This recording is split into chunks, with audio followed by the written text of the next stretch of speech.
All right, everyone, it's Rubio. Yes, little Marco has decided to skip the London talks with Zelensky because the Ukrainians and the Russians, they're at opposite ends at this point on several key issues. One of them is Crimea.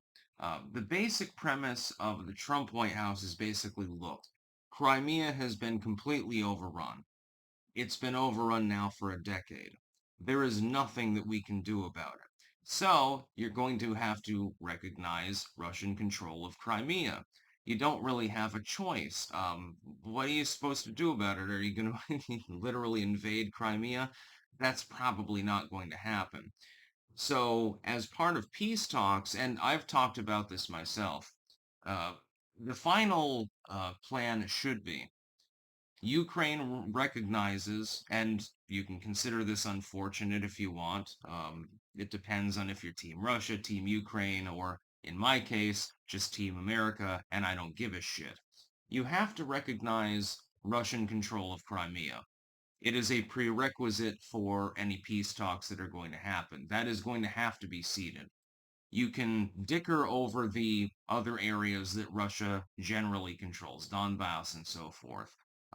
These are parts of ongoing negotiation. But Crimea, unfortunately, because of the Obama administration being incompetent, is effectively part of Russia. The Crimea is now Russian. So you're going to have to cede that now. You can hold that over Russia's head and attempt to negotiate for other things and say, look, will recognize Crimea as part of Russia officially, but we want these couple of provinces back and we're going to enter NATO or something like that. You're going to have some sort of final deal. It is necessary. It doesn't surprise me, therefore, that Rubio, realizing that Zelensky is unwilling to budge on literally anything, would withdraw from the talks. The problem is this, and I've spoken of it before. Both Zelensky and Putin are Eastern European. They are not capable of really backing down on, well, pretty much anything. This is the problem with diplomacy in some parts of the world. In some parts of the world, like let's say you're dealing with Western Europe, you shake hands, you exchange drinks, have a good meal, have a good talk, and stuff like that. That's the way diplomacy is done in Western Europe. It's the way it's done in some parts of the world. But in some parts of the world, if you back down, you die. If Zelensky backs down, he will be assassinated and removed and replaced by someone else who will not honor any agreement that he has made. The same is true of Putin. Trump knows this. That's why the administration is trying to distance itself from the affair entirely. This war is likely to end in a stalemate in which hopefully you have a lasting ceasefire, but then you end up with like a Korean style situation. You end up with a North and South Korea style situation with a DMZ quite literally filled with landmines and shit like that. That's probably the best outcome you can hope for at this point. Now, should this be the case? No, it is unfortunate. I don't want to see Ukrainians suffer. I don't want to see Russians suffer.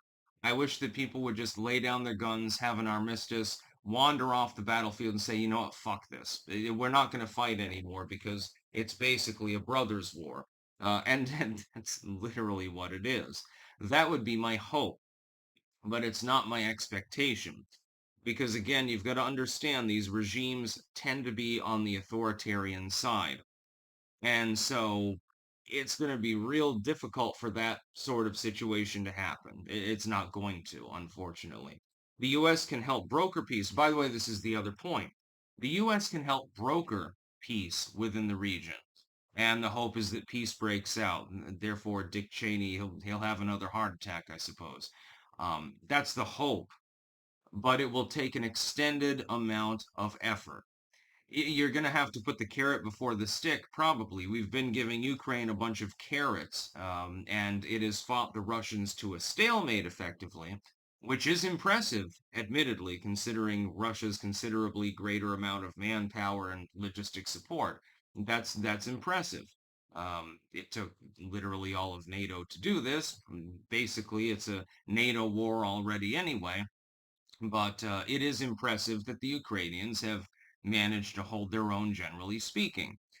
But in the end, what you're going to end up with is a situation in which the two sides either come together and try to form some sort of peace treaty, or you end up with a long-term, multi-decade probably, truce in which there's a ceasefire, but it's not necessarily the greatest situation, in which part of Ukraine is occupied, the Russians occupy it. Ukraine refuses to recognize the Russian occupation. Russia moves in and attempts to, coerce the people of the region. It's done this in Ukraine, by the way. I mean, in Crimea, by the way, already. And then you have a stalemate. You have a long-standing stalemate, a long-term diplomatic crisis that may not actually be resolved at all and may at any time flare up and cause more war, which is the worst possible outcome for people on both sides of the border. Again, no Russian or Ukrainian ever screwed me over. So I have no hate for either side. I do realize, though, the political nuance within the region. This is the way that Eastern European politics typically work. And this is, by the way, sort of the last piece of the puzzle with regards to the NATO thing, because it's the one European country bordering Russia that was not in NATO due to the Minsk agreement, actually.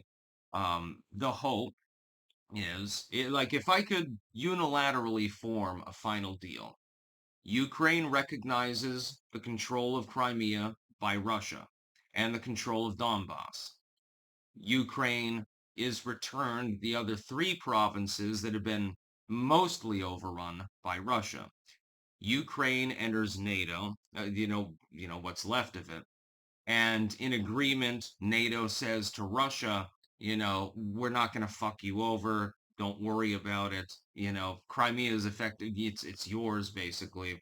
And by the way, talk to the Turks about the Bosphorus and say, okay, because Turkey is in NATO, Russian shipping, along with Ukrainian shipping, will continue through the Bosphorus because we've got bigger problems right now.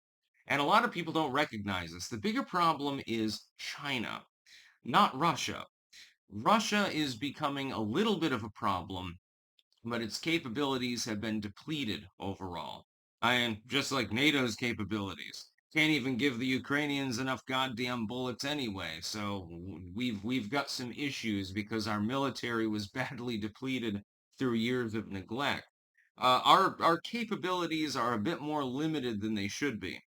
Then we should beef up our military considerably. We should pump it full of goddamn steroids. By the way, if you get rid of no big contracts, you can do that and probably pay less than we're currently paying now for the military. And have twice the output. We need more A-10s. We need more Ospreys. We need more bullets. We need more, well, basically everything, more manpower. I suppose that has been boosted, actually, according to the news, slightly lately, because, yeah, you got a commander-in-chief that actually kind of knows what he's doing. Certainly wasn't Joe Biden, but in the end, what you want is a long-standing peace agreement. Enough is enough with regards to the stupid wars that people are waging. My God, what's wrong with you people? As Veer would say from Babylon 5, a few of you will get the reference. Funny scene, by the way. That's about all. Peace out.